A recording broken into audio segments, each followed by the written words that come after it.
Mientras palestinos e israelíes se preparaban para la segunda semana de conflicto intenso, una serie de temas graves han galvanizado a los bandos en una pugna en una región donde el costo humano de la guerra es demasiado familiar. Antes del amanecer del lunes, aviones de combate israelíes bombardearon la ciudad de Gaza, empeorando el sufrimiento de los civiles en el enclave costero. Al mismo tiempo, el lanzamiento de cohetes de Hamas, el grupo militante que ha gobernado Gaza desde 2007 y que no reconoce a Israel, continuó pasándole factura a las ciudades israelíes, incluida Tel Aviv, que es el centro comercial del país. A medida que aumentan las víctimas civiles, el conflicto ha polarizado a la sociedad israelí y también al mundo. Como rara vez antes, ha provocado disturbios dentro de Israel y los territorios ocupados que han sido más intensos que en cualquier otro año. Esto es lo que está impulsando el conflicto y su desarrollo hasta ahora. Podemos hacernos la siguiente pregunta: ¿quiénes son las víctimas mortales? Los ataques aéreos y los bombardeos de artillería israelíes en Gaza, un enclave empobrecido, densamente poblado de 2 millones de personas, han ocasionado el fallecimiento de al menos 197 palestinos, incluidos mujeres y niños. Esto ha sucedido entre el 10 de mayo y el domingo por la noche, produciendo imágenes crudas de destrucción que han recorrido todo el mundo. En el otro bando, misiles de Hamas han llovido sobre pueblos y ciudades israelíes, sembrando el miedo y matando a unos 10 residentes israelíes, incluidos 2 niños, superando el número de víctimas civiles de Israel en la última guerra, sucedida en 2014 y que duró más de 7 semanas. Lo que no presentan algunos medios de comunicación es que los terroristas de Hamas usan escudos humanos, usan mujeres, usan hombres y usan niños. Los estrategas, los dirigentes israelíes, describen la campaña que han emprendido en Gaza como una estrategia enfocada en destruir la mayor cantidad posible de infraestructuras de Hamas, incluida la red de fábricas de cohetes y túneles subterráneos. En esas fábricas de cohetes, en esos túneles subterráneos, también había mujeres y también había niños. Un sistema de tránsito bajo la tierra al que los militares de Israel se refieren como el metro. Ese metro incluía familias. Incluían hombres, mujeres y niños. Israel ha sido objeto de críticas internacionales por el creciente número de niños que han muerto en los ataques aéreos en Gaza. Imágenes de cuerpos de niños han circulado en las redes sociales en los últimos días, junto con el vídeo de un padre de Gaza desolado que consuela a su bebé que llora, el único de sus 5 hijos que sobrevivió a un ataque aéreo israelí. Entre las muertes hay 8 niños fallecidos en un ataque aéreo en un campo de refugiados. En el lado israelí, uno de los menores asesinados era un niño de 5 años que murió después de que un cohete disparado desde Gaza impactara directamente en el edificio contiguo, al apartamento de su tía, donde estaba de visita con su madre y también con su hermana mayor. Algunas personas han resultado heridas, otras han fallecido. Disturbios que poco a poco se están desencadenando en las ciudades de población mixtas en Israel, incluida Lot, donde murieron 2 personas. En la ocupada Cisjordania, al menos 10 palestinos fueron asesinados por las fuerzas de seguridad israelíes durante el pasado fin de semana. ¿Cómo empezó el conflicto actual? El conflicto estalló hace una semana, el 10 de mayo, cuando se intensificaron semanas de tensiones latentes en Jerusalén entre los manifestantes palestinos, la policía y los israelíes de derecha, en el contexto de una larga batalla por el control de una ciudad sagrada para judíos, para árabes y también para cristianos. La raíz de la violencia más reciente es una intensa disputa sobre Jerusalén Este, que es predominantemente palestina. Las protestas se prolongaron durante días antes de una sentencia de la Corte Suprema originalmente prevista para el 10 de mayo, pero luego propuesta sobre el desalojo de varias familias palestinas de Jerusalén Este.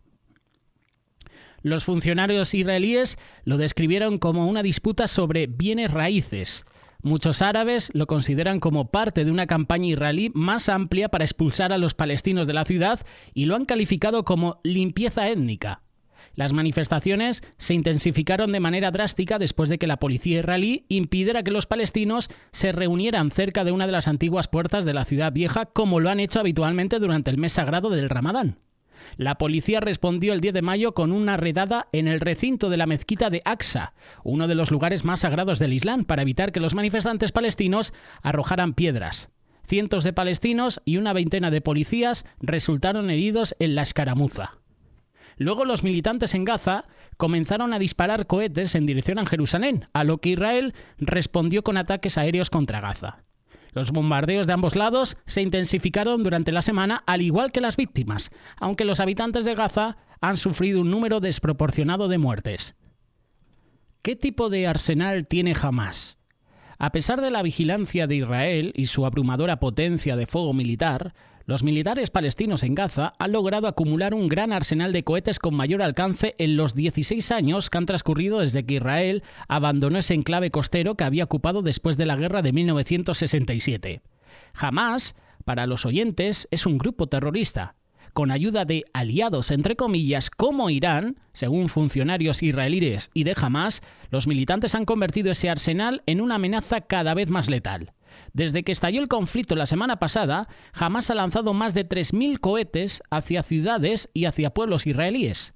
La intensidad de los bombardeos ha puesto a la ciudad de Tel Aviv, entre otras, bajo una amenaza mayor que en conflictos previos. Más allá de los túneles y los cohetes, los expertos y funcionarios militares israelíes dicen que hay otra amenaza menos discutida y menos turbia: los comandos navales clandestinos que ingresan o atacan a Israel por mar. Llevan a cabo operaciones e instalaciones de energía o asentamientos poblados. El lunes, el ejército de Israel publicó un vídeo que mostraba a las fuerzas de seguridad israelíes destruyendo un barco que, según dijo, se sospechaba que se dirigía a realizar un ataque en aguas israelíes. Israel cuenta con la mejor defensa. Israel cuenta con la cúpula de hierro. ¿Qué es la cúpula de hierro?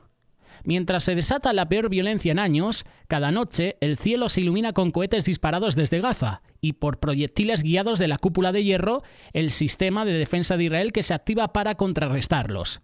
Las imágenes de los cohetes, su intercepción, se encuentran entre las más compartidas en línea, aunque el número de víctimas de la violencia solo se conoce a la luz del amanecer del día siguiente. Este sistema de defensa entró en funcionamiento en el año 2011 y tuvo su primera prueba importante durante 8 días en noviembre de 2014, cuando los militantes de Gaza dispararon 1.500 cohetes contra Israel. Aunque los funcionarios israelíes afirmaron que tuvo una tasa de éxito de hasta el 90% durante ese conflicto, los expertos externos se mostraron escépticos. Los interceptores del sistema, de solo 15 centímetros de ancho y 3 metros de largo, se basan en sensores miniatura y tienen procesadores de computadora a bordo para detectar cohetes de corto alcance. Aunque Israel ha sufrido bajas y las secuelas del terror psicológico de los cohetes, resulta claro que el sistema está eliminando gran parte de los lanzamientos diarios de cohetes. ¿Cómo influye la política en los acontecimientos de cada bando? Las intensas luchas políticas por el liderazgo en Israel y en la autoridad palestina son el telón de fondo de los combates. Después de 4 elecciones inconcluidas en Israel en 2 años, nadie ha podido formar una coalición de gobierno. El primer ministro, Benjamin Netanyahu, enjuiciado por cargos de corrupción, ha podido permanecer en el cargo y espera que los israelíes lo apoyen en la crisis. En las elecciones palestinas que se pospusieron recientemente, Hamás esperaba tomar el control de la autoridad palestina y se ha posicionado como el defensor de Jerusalén. ¿Ahora entendéis todo lo que está sucediendo en Palestina? No es casualidad que en unas elecciones el grupo terrorista Hamás ataque a Israel. ¿Qué hizo Hamás? Trató de reforzar esa afirmación disparando cohetes después de que la policía israelí allanara el recinto de la mezquita de Aqsa en la ciudad vieja de Jerusalén. ¿Cómo fue el conflicto en 2014? En ese año 2014, Israel invadió Gaza después de 10 días de bombardeo aéreo que no logró evitar que los militantes palestinos arrojaran cohetes a las ciudades israelíes. El sangriento conflicto, que duró 50 días en julio y agosto, terminó en una tregua. Para ese entonces habían muerto 2.251 palestinos, de los cuales 1.462 eran civiles. Israel había perdido 67 soldados y 6 civiles, según el Consejo de Derechos Humanos de las Naciones Unidas. Los líderes israelíes acordaron detener las hostilidades bajo una intensa presión diplomática y debido al aumento de las bajas en ambos lados. En ese momento parecía que el secretario de Estados Unidos, John Kerry, creía que se podría improvisar una sucesión de breves treguas con el fin de comenzar a resolver el conflicto.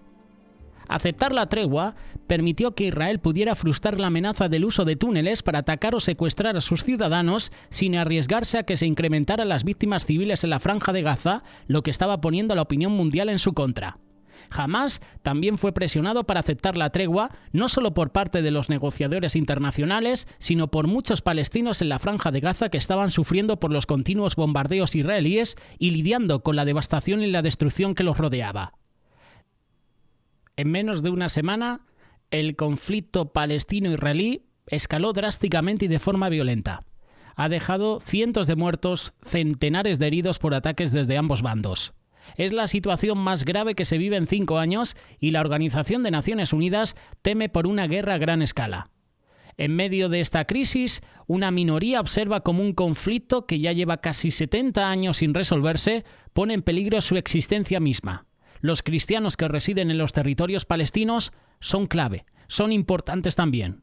Habitantes milenarios de esta región, los cristianos palestinos, que representan el 1% de la población, señalan que para muchos la única opción es migrar, abandonar su nación. Nosotros no somos cristianos únicamente, somos ante todo árabes palestinos y todo lo que pasa acá nos afecta directamente. Esto es lo que dice a BBC Mundo Bandak Salek, un cristiano ortodoxo que vive en Belén, en Cisjordania. Si el conflicto no se resuelve, no van a quedar cristianos en la tierra donde nació Cristo. La mayoría de los cristianos que viven en Jerusalén son palestinos. BBC Mundo consultó a varios líderes y miembros de las iglesias cristianas que residen en los territorios palestinos para conocer cómo ven esta crisis, cómo ven la escala de violencia y cómo ven su futuro dentro de la región. Una ideología extremista desangra la ciudad santa. Actualmente la población cristiana de los territorios palestinos es de 50.000 personas, es apenas el 1%. Se distribuyen en ciudades de Belén, Ramala y Jerusalén.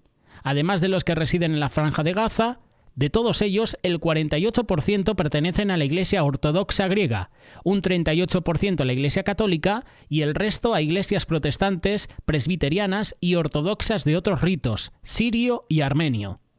En estas ciudades están algunos de los centros de peregrinación centrales para sus creencias religiosas, los lugares donde nació, predicó y murió Jesús.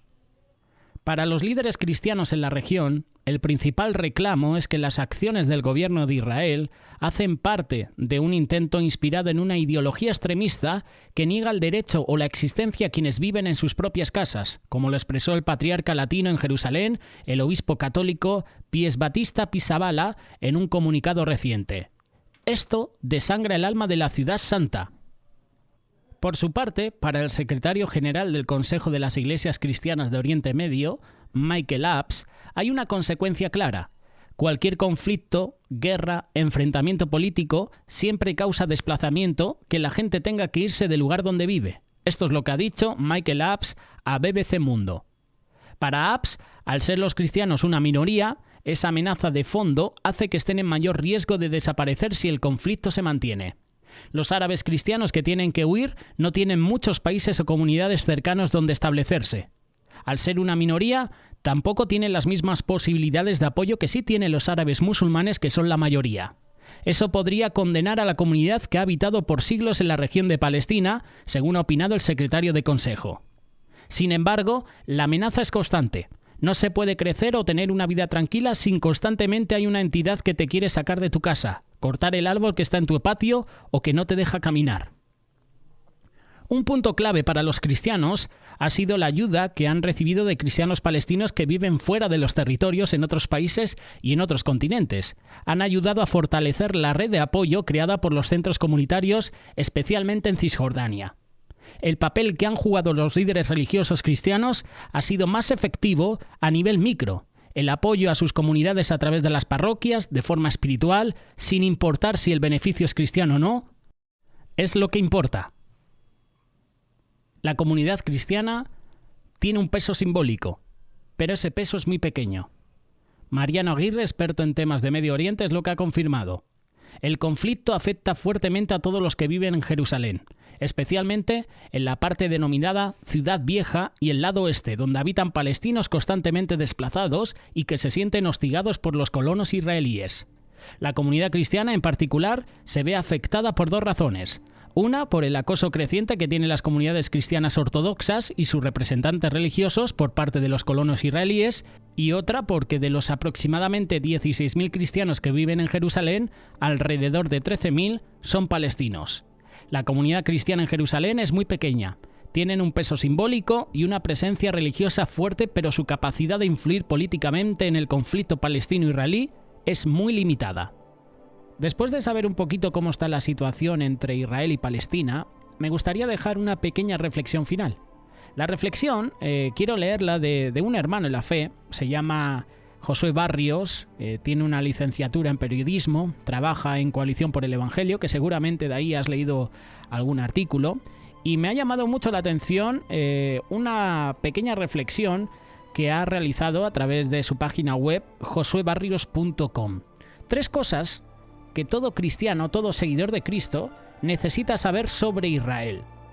Esto lo he querido escribir desde hace tiempo porque me parece que está creciendo un fanatismo desmedido hacia Israel en un montón de congregaciones en Latinoamérica, aquí en España también. Profesan ser cristianas, pero no lo son.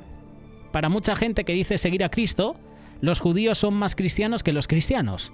Este fanatismo es caldo de crecimiento para enseñanzas judaizantes, legalistas, dañinas, como las que el apóstol Pablo denunció en toda la carta a los Gálatas. Por eso debemos ser cuidadosos al respecto. ¿Cuál es el rol de Israel en el plan de Dios?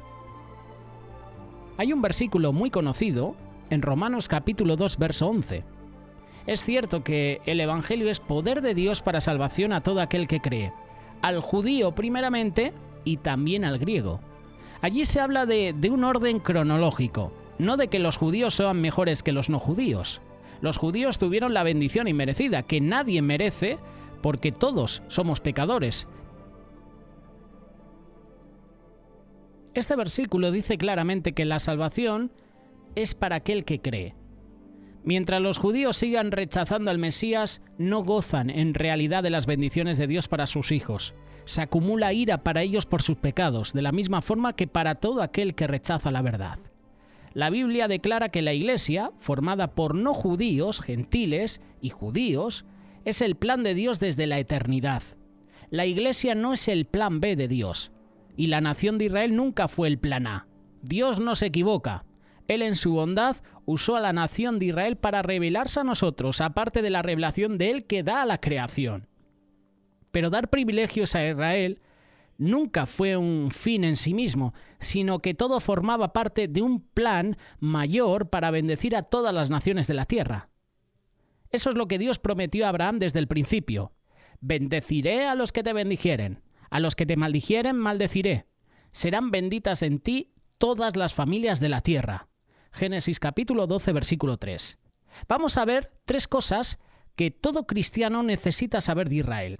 En primer lugar, no todos los israelitas son verdaderos israelitas. Romanos 8 es el capítulo más grandioso de la Biblia. Allí puedes ver promesas de Dios, y entre ellas está el que Él terminará lo que empezó en nosotros. Lo puedes leer en Romanos 8, capítulo 30. Nada nos podrá separar de su amor. 8 versículos más adelante lo dice. Hey Pablo, espera un momento. Dios también le prometió muchas cosas a Israel, ¿no? Da la impresión de que no las cumplió. Israel está corrompido. De hecho, los judíos crucificaron al Mesías y muchos de ellos hoy en día aborrecen el Evangelio, viven en perdición. ¿Cómo sabemos que Dios sí cumple realmente sus promesas cuando vemos que claramente no las cumplió con todo Israel? Entre las afirmaciones que Pablo hace en ese capítulo, dice que no todos los descendientes de Israel son israelitas de verdad. Sin Romanos 9, Romanos 8 no significa nada. No que la palabra de Dios haya fallado, porque no todos los que descienden de Israel son israelitas, ni por ser descendientes de Abraham son todos hijos, sino en Isaac te será llamada descendencia. Esto es, no los que son hijos según la carne, son los hijos de Dios, sino los que son hijos según la promesa, que son contados como descendientes. Romanos capítulo 9, versículos del 6 al 8. Allí vemos esto. Dios no falló en sus promesas a la nación de Israel porque no todos son israelitas de verdad. Recordemos que Abraham tuvo 2 hijos, pero las promesas de Dios, ¿para quién fueron? No fueron para Ismael, fueron para Isaac. Así que los hijos de Dios no son contados según la carne, sino según la promesa de Dios. Pablo básicamente está recordando algo que ya había dicho en el capítulo 2, pues no es judío el que lo es exteriormente, ni es la circuncisión la que se hace exteriormente la carne, sino que es judío el que lo es en el interior, y la circuncisión es la del corazón en espíritu, no en letra, la alabanza del cual no viene de los hombres, sino de Dios. Romanos capítulo 2, versículos 28 y 29. De hecho, más adelante en el mismo capítulo 9, Pablo habla sobre cómo Dios escogió incondicionalmente a Jacob en vez de a Esaú. Ambos eran gemelos, ambos tenían los mismos padres, pero Dios se reserva el derecho de dar misericordia a quien Él quiera, ya que la misericordia, por definición, no es algo que se deba. Es por todo esto que Pablo le escribe a los Gálatas que estaban siendo arrastrados por las doctrinas judaizantes que «Sabed, por tanto, que los que son de fe, estos son hijos de Abraham». Gálatas capítulo 3, verso 7. Puedes leerlo también en Juan capítulo 8, verso 39 y en Romanos capítulo 4. Los fanáticos con Israel deberían ver que no hay forma alguna de que estos pasajes de la Escritura digan lo que no dicen. Así que si crees que la nación de Israel es el verdadero Israel de Dios, no deberías creer en ninguna promesa de Dios para tu vida. ¿Ves lo crucial que es comprender esto? No somos mejores que los israelitas. Así como el judío no es mejor o más apto que el no judío. Ocurre esto en viceversa. Esa es la tesis de Pablo en Romanos capítulo 11. Si abrazamos el Evangelio mientras hay judíos que lo rechazan, es por la misericordia de Dios, quien nos ha escogido para eso. Por tanto, deberíamos ser humildes y deberíamos ser agradecidos. Si abrazamos el Evangelio mientras hay judíos que lo rechazan, es por la misericordia de Dios. Recordemos que fuimos rescatados de las tinieblas solo por gracia y que todas las bendiciones que tenemos son por la obra de Cristo. Puedes leerlo en Efesios capítulo 2, versos 12 y 13. Así que no seamos orgullosos ni nos creamos mejores que los demás. Otro punto importante que podemos leer es que Dios no ha rechazado y no ha desechado a toda la nación de Israel. Eso lo deja Pablo muy claro cuando escribe en Romanos capítulo 11, versos del 1 al 5. Digo pues, ¿ha desechado Dios a tu pueblo? En ninguna manera, porque yo también soy israelita, de la descendencia de Abraham, de la tribu de Benjamín. Por eso, para terminar, la misericordia de Dios es tan grande que Él guarda un remanente del mismo pueblo que crucificó a Cristo. Sin duda alguna, la gracia de Dios es abrumadora. Oremos mucho por ese remanente, y no solo por Israel, sino también por todas las naciones de la tierra, incluso por los enemigos de Israel, los pueblos que se levantan cada día contra Israel. Hay muchas personas que se han posicionado a favor de Israel y se puede entender porque Israel es el pueblo escogido por Dios. Pero ¿qué pasa con los demás pueblos? ¿No vamos a orar por ellos? Hay muchas personas que oran por la paz en el mundo, pero no oran por los enemigos de Israel. Hay muchas personas que siguen a Cristo, que son discípulos de Cristo, y oran en contra de Israel. No están a favor de Israel, por todo lo que ven en los medios de comunicación, por la manipulación que ofrecen los medios de comunicación. Es tiempo de orar, es tiempo de clamar por Israel, pero también de clamar por los enemigos de Israel. Es tiempo de clamar, de buscar a Dios, que Él haga justicia en Israel, pero que también haga justicia con Palestina, porque seguramente hay muchos inocentes que han fallecido, que han muerto por este tipo de guerras. Es tiempo, hoy más que nunca, para orar. Hoy más que nunca, ora por Israel, ora por Palestina, ora por los países que están en conflicto. La palabra dice que se levantará nación contra nación, reino contra reino, pueblo contra pueblo. Hoy en día lo estamos viendo. Qué bueno que oremos por Israel. Qué bueno que puedas orar por Palestina. Allí hay muchas personas inocentes que no conocen el amor de Dios. Y tú y yo podemos ser personas que hagan la diferencia. No te posiciones solo a favor de Israel, porque sea el pueblo escogido de Dios. Ora también por los países enemigos de Israel. Ora por ellos, para que el Señor haga justicia. Y si es su voluntad, ¿quién sabe? A lo mejor una persona que no conoce a Dios y es de Palestina la puede conocer. Es tiempo de orar. Es tiempo de clamar a Dios por Israel y también por los enemigos. Lo dejamos todo en las manos de Dios y que Él decida.